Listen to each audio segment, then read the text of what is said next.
Thanks, Doug. And thank you, all of you, for being here today. Right now, like he said, I kind of want to challenge you to throw out any negativity, throw it out the window.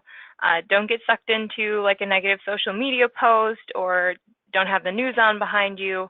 I created this to just be a breather, honestly, because I think that's what we all need right now. We really need some massive positivity in our lives, and that's what this is. I did title this Happy Hour for a reason, for the positivity. But if you don't already have a drink, then you should totally grab one. Or if you don't drink, that's cool too. I have mine though. It's an Angry Orchard.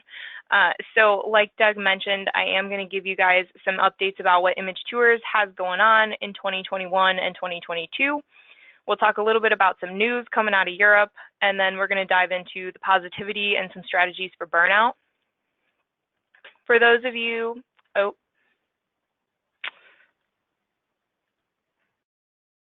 for those of you that are new today, I saw that there were some of you. I'm going to do a little bit of background about Image Tours. For those of you that have joined us before, just take a sip of your drink and we'll get to the updates in a minute. Okay, so Image Tours is a third-generation family-owned and operated tour company specializing exclusively in escorted European tours. We were founded in 1939 by Roelof Postma Sr. The company was originally called MHAGI Tours, and it was derived from a Dutch acronym meaning the most satisfaction and best quality in travel for less money. MHAGI began providing services in the U.S. as a tour operator in 1960 when Roelof Postma Jr. came to Grand Rapids, Michigan as an exchange student during his college years. And it was during this time that he organized the first Heart of Europe tours for students, faculty, and civic organizations in Michigan. The company is now owned by his daughter, Monique Kosmauskas, and her husband, Mike. And they're the two in the front there. Then as our company started pursuing some new advertising strategies, MHAGI Tours was changed to Image Tours in the hopes that the new name would be easier for clients to remember. And then in 1986, Image Tours made the decision to no longer sell tours directly to clients, and instead all tours would be sold exclusively through travel agencies. The goal here was to reinforce positive relationships with our travel partners and eliminate any competition for business with our partner agents. And I did a fun little COVID project and put together a collage of some of our actual partner agents. So that's what you're looking at right here. This is just a few of the many, but the ones who were okay with being pictured. And then lastly, Image Tours is a member of TAP, the Travel Alliance Partners, the ABA, American Bus Association, NTA, National Tour Association, CCRA, ASTA, and we are a top tour operator. We are a respected organization in the European tour market, competing with larger tour operators by successfully maintaining the integrity of the motto, superior value with a personal touch. So now that you know a little bit about us, I'm going to give you a quick rundown of some of the tours that we offer. We have 10 total itineraries for 2021, and there's not many changes from what we had in 2020, but there are a few that I'm going to go over here. And there's also a couple of things that were going to be new in 2020 that will instead be new in 2021 that I'm going to bring up too, since this year has been kind of a flop. So the first change I'm going to mention is that we are no longer offering the 15-day Heart of Europe with Vienna and Prague tour. So that one's in our 2020 brochure, if any of you have that. So if you have clients that are interested in Vienna and Prague, I would suggest our 16-day Capitals of Central Europe tour. That's the one on the screen here. It's a good one for repeat travelers, and the old world of Central Europe really shines through on this tour. So then we've got our 15-day Spain and Portugal tour. That one has a change in 2021 as well. We will still be including all the same sites and optional excursions for this tour, some of which include Granada's Alhambra Palace, the quintessentially Spanish city of Seville, the capital of Madrid, the beaches of Costa del Sol.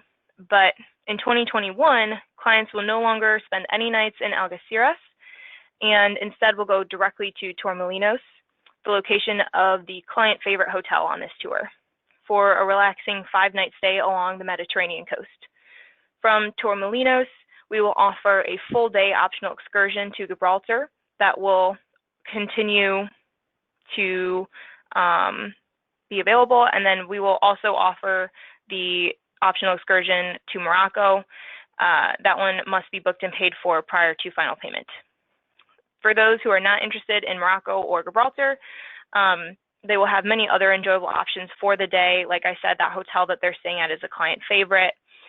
There's a hotel pool. The Mediterranean beach is directly in front of the in front of the hotel. There are a ton of other interesting attractions along the Costa del Sol. There are shops located a block from the hotel, and the revised itinerary for this can be found on our website. As a reminder, this was new in 2020 also. This tour can be followed by an independent Barcelona extension, which includes 2 nights in Barcelona and a high-speed rail ticket just 3 hours from Madrid to Barcelona. We've also got our World War II Memorial Tour. This is a really unique tour, and it particularly sparks the interest of veterans and their families. This tour has the most noticeable itinerary change in 2021. It will now be a 16-day tour instead of a 17-day tour. And it's going to start by landing in Frankfurt Airport and ending in Paris. This tour will include all the same World War II highlights as before, with the exception of the Day 9 sites in the area of Verdun and Reims. The travel time will be reduced by rerouting the sites starting on Day 9, if you're looking at the 2020 itinerary, to first visit the Rhine River and the Netherlands, and then it will end with 2 nights in the Normandy area, followed by 2 nights in Paris. The previously optional Paris dinner excursion is now an included farewell dinner. And we decided to change this itinerary because we think it's really a great improvement based on the feedback that we've gotten from past clients and tour managers. So in 2020, our Treasures of Italy tour went from 12 days to 15 days. We added 2 nights in the Italian Lake District, which allows clients more time to relax and get settled before the tour really gets going. Additionally, there is a new 2-night stay in the ancient city of Pompeii, along with a guided tour of Sorrento. We've also introduced an Amalfi Coast and dinner excursion, which must be pre-booked just like the Morocco excursion and paid for at final payment time. This tour hits a lot of Italy's most famous sites, including the Roman Colosseum, the Leaning Tower of Pisa, the region of Tuscany, canals of Venice, and many, many more. Then last, but definitely not least, we have our signature itinerary, the 15-day Heart of Europe Circle Tour. I wanted to bring this one up. There's not really much change going on here. We just simply polish this one up from time to time because the clients keep telling us that they're really having a trip of a lifetime, so why go changing that, right? This one is our most booked package. It includes 7 of Europe's most popular countries, and it'll be going on its 61st year in 2021, making it one of the longest standing panoramic tours of its kind. It's the perfect trip for a first-time traveler to Europe or anyone who is looking to see a lot of Europe for a great value. And we take traveler feedback very seriously. We're always striving to make updates and changes every year based on our clients' comments, and that's why these tours that I just mentioned have been updated for 2021. So what else is new with Image Tours? We do have some other updates besides just the tour changes. First off, we have introduced a flexible date change policy. Travelers booked on 2021 departures will now have the flexibility to change dates without any fees or penalties prior to final payment. The departure can be changed to a later date within 2 years of their original departure date, with the latest being through October 2022. Secondly, and you're hearing it first, coming soon we'll be offering a 11-day Christmas markets of Austria and Germany tour, and that'll be in early December of 2021 and also in 2022. This tour will feature the popular and festive Christmas markets of Salzburg, Innsbruck, Nuremberg, Rothenburg, and Rudesheim. Additionally, we will have 2022 tour information available in January, along with our 2021 brochure, which will include information about 2022. So if you have clients that aren't quite ready to travel, but they're looking ahead, we're going to have that all ready for you in January. And then lastly, we do have an early booking discount deadline for our 2021 tours, and that's going to be December 16th, 2020. It's a very strict deadline, as we know that both the tour and the travel protection prices will be increasing after that date.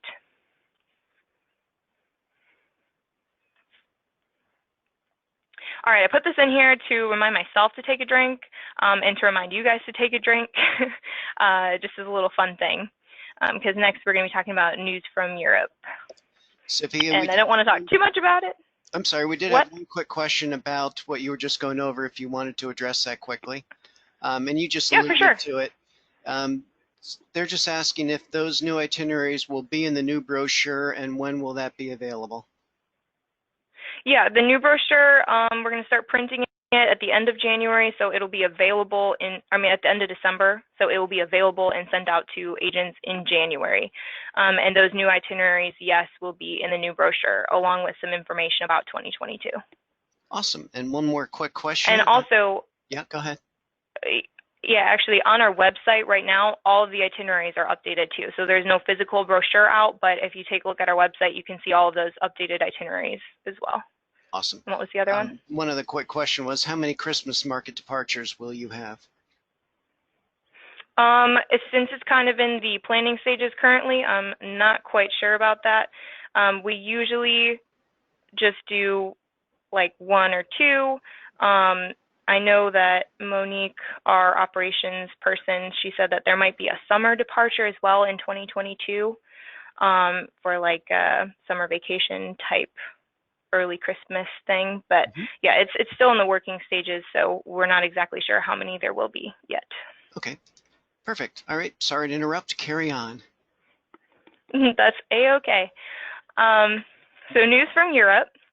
I don't want to talk too much about it because it's not super great coming out of Europe right now, but I did actually manage to find a couple of positive tidbits that I'm going to share. The big thing, though, is that Europe has been experiencing a second wave of infections over the last couple of weeks.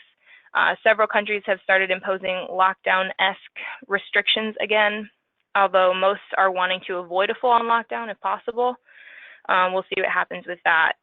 Germany and Italy aren't too badly hit at the moment, although cases are still rising there. And then Spain, France, and the Czech Republic are getting hit pretty bad.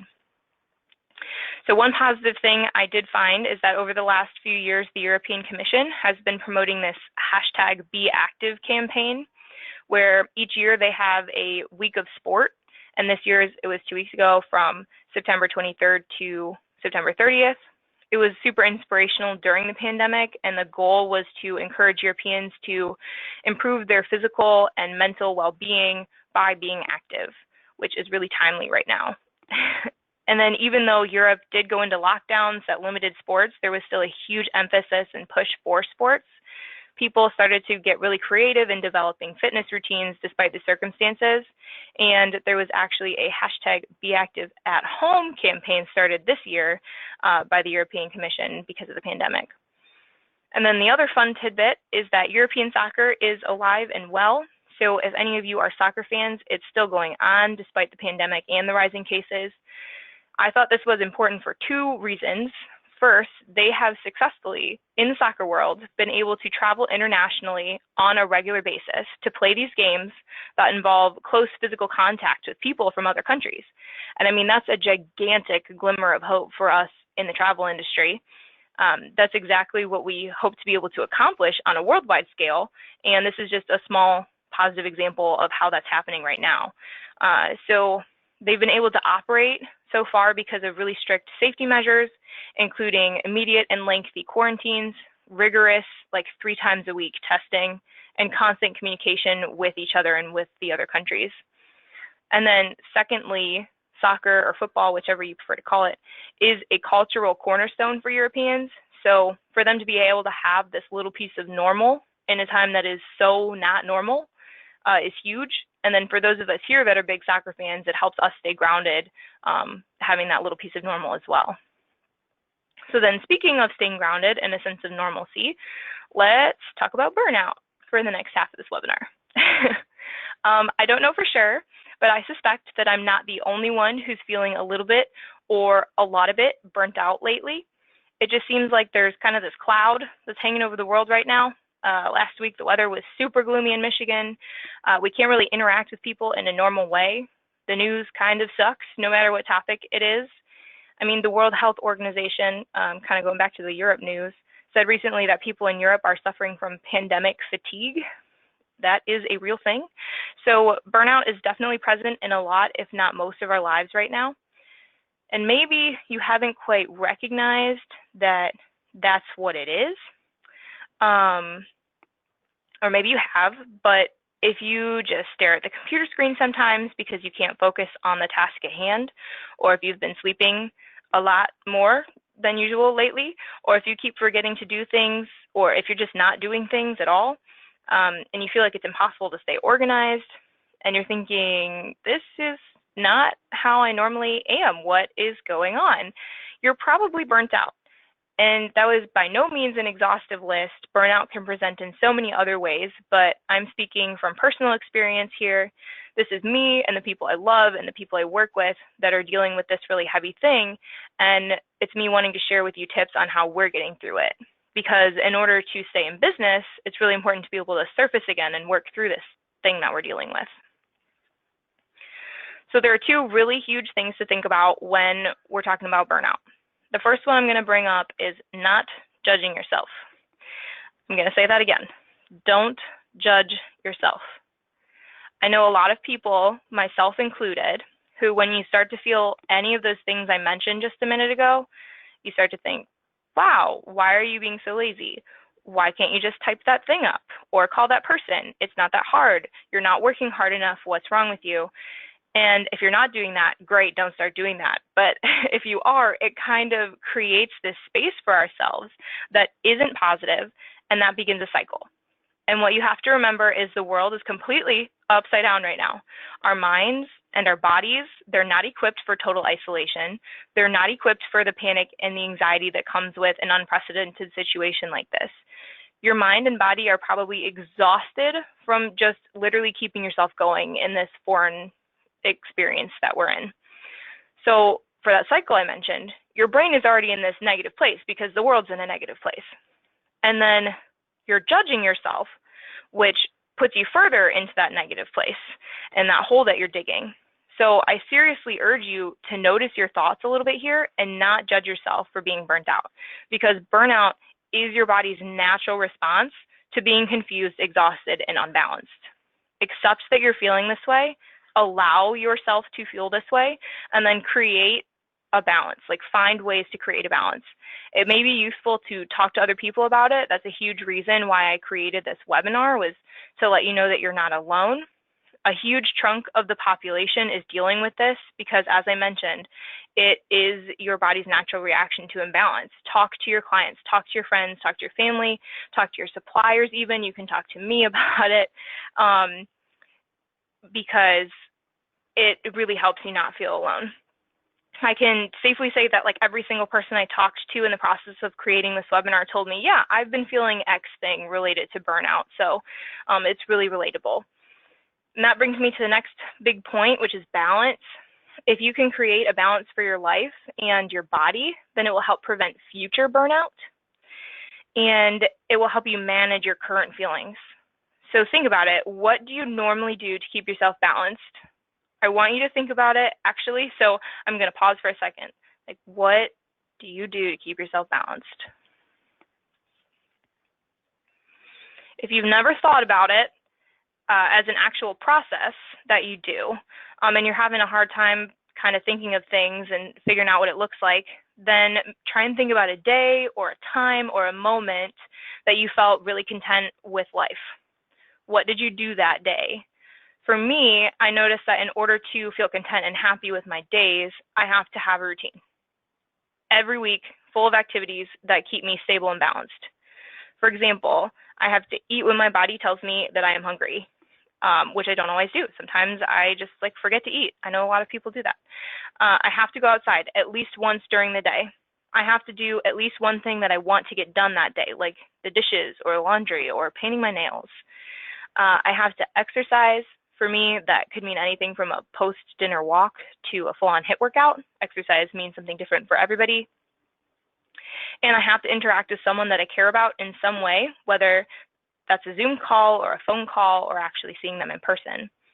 These activities will look different for every single one of you, and this list is by no means a do what I do and you'll feel balanced list. It's just a list of examples and ideas to get you thinking about your own balancing activities. The easiest place to start is with the basics. Are you eating enough for your body to feel fueled? What are you eating? Is it keeping your body nourished? Are you sleeping enough for your body to feel energized? Practice being in the moment. Take a deep breath. Notice some of the sounds around you. Notice how the chair feels that you're sitting in. Notice the way the branches and the leaves are blowing on a tree outside your window. Take a look at the basic things. Experiment with your body, with what your body might need. And then once you've got those basics in order, then start to look at some of those other activities that I mentioned that can contribute to your balance, like the painting the nails and the doing the laundry for me. I'm going to share a couple of ways with you that you can try and figure out what those activities might be for you if you're having trouble thinking of those. First tip is to try making a happy list. And what I mean by that is to write down all the things that you can think of that make you feel happy, and then write down a list of things that you think make you happy, but actually make you feel worse mentally or physically after you do it. And for me, that's being on my social media, going to the bar, being around certain people that I actually noticed were draining me, playing games that are super competitive. I actually get pretty upset because I'm a sore loser. So those are things that I thought I liked doing that I actually put on my happy list originally. And then I realized after thinking about it that those things actually don't make me that happy. I feel kind of crappy after I do them. So I started doing them less, and it has really helped me in my balance. And again, these are examples, not prescriptions. So if any of the things that I just said actually do make you feel happy, then put them on your happy list and don't feel like, oh, Sophia said not to do, that doesn't make people happy. So just add them. And then another great tip is to make a to-do list. I know for me, crossing something off that list makes me feel really, really great. And it helps me stay organized and remember the things I need and want to do. I mean, I write everything down on that list. If I get in my car and I notice a water bottle sitting in the back seat, or I see a pair of socks that have been sitting on my floor for a week, I write that down on my list. Toss out the water bottle, pick out the socks. It just helps me get those little things done, especially when I'm feeling burnt out. I say, oh, I'll do it later, and then I never end up doing it. And I know that I'm going to have 30 seconds at some point in the day to toss the water bottle. So if I put it on my to-do list, then I actually do it. And then here's a little mindset tip. I used to get really bogged down with worry about people saying no to me or not liking me, or frustration about this whole pandemic situation in general. And one thing that my colleagues, Mike and Justin, reminded me of recently is that there are things in life that you can control and things that you can't. So focus on the things that you can. You can't control what the case count is. You can't control what the government is doing, but you can control your own self-care. And so that's what I'm bringing to you here. And then lastly, if you have access to therapy, try going to therapy. A lot of this that I'm telling you is from years of constant learning with my therapist, and some of it I actually told her I was doing this webinar, and we had a long conversation about burnout, so I could make sure I was giving you guys a full picture of how to tackle this feeling. And I did want to throw in there that one of her happy list items was taking a vacation. So even if it's just a hotel 10 minutes away, that's something that helps her feel balanced. So as travel advisors, if that's on your happy list, then find a way to do it. Do a no-phone camping trip in your backyard, or stay in a hotel a few minutes away, or take a day trip and explore a new place and eat at a new restaurant. There are ways to incorporate activities that will help you feel balanced, even if they don't look like they usually look. So then we're going to end on a positive here. I hope the whole thing's been positive, but I want to end with these positive statements. I had you guys all type out one as a requirement for joining this webinar, and some of you guys had some really awesome things to say, so thank you for actually taking the time to fill that out. I'm going to share some of them anonymously. They're up here on the screen. If you want to chime in and let Doug know something else that's happened positive during the last few months, please go for it. Or if you have questions about anything that I've said, or if you want me to explain something a little bit further, then let Doug know and he'll let me know. I'm going to start with my own positive statement that's not on the screen, but the zero interest and no payments on student loans have gotten me almost a full year ahead on paying off my loans. So I'm honestly pretty ecstatic about it. And now I'm going to kind of read some of the ones that I put here on the screen. Travelers have realized the value of using a travel consultant, really appreciate the little things a whole lot more. I like how the industry has remained upbeat and shown support for the travel advisor community. Sales reps have been helpful. More time at home. I still have a job. Me too. Super, super relatable to that one. My family has all remained healthy. We were able to secure funding thanks to COVID relief that will pay off our purchase loan. Appreciating family and friends. I have been able to update my client base. We did too. Insist on walking, exercising, and cooking healthy food every day. More family time, time to educate, organize, and catch up on office tasks. This one I thought was really cool. The back porch food deliveries of fresh baked, cooked, or store-bought we created as a way to check in on our neighbors. I had the gift of time to work on my business, not just in my business, rebrand, refocus, new website without feeling rushed. And then I went on a trip in the U.S. to visit states I haven't been to. I want to do that one. Haven't done it yet, but yeah. So I hope this has been useful for all of you. I hope that we're all feeling a little bit happier, whether it's from the alcohol, the tips, the positivity, or all the above. If you have any other questions you want to ask me directly about our product or burnout, my contact information is listed here. So that's going to do it for this webinar. We do have some time for questions. Doug, were there any that popped up? I gave you the two regarding image tours. There was a question about whether this webinar was being recorded because they thought you were giving great advice and they wanted to share it with some of their associates. And the answer to that is yes, it is. We will share the link with you, and it will also be up on our website, which is www.jacksfax.com. It should be up by Monday of next week. And that is about it, but that was a fantastic presentation, Sophia. Thank you. It's great to have some positivity in these otherwise sometimes dark days, so I think this was a great idea. And I thank you for doing it and for doing it with us. It's been wonderful. Thank you for hosting. And thank you guys again all for showing up, and I hope you finished your drinks by now.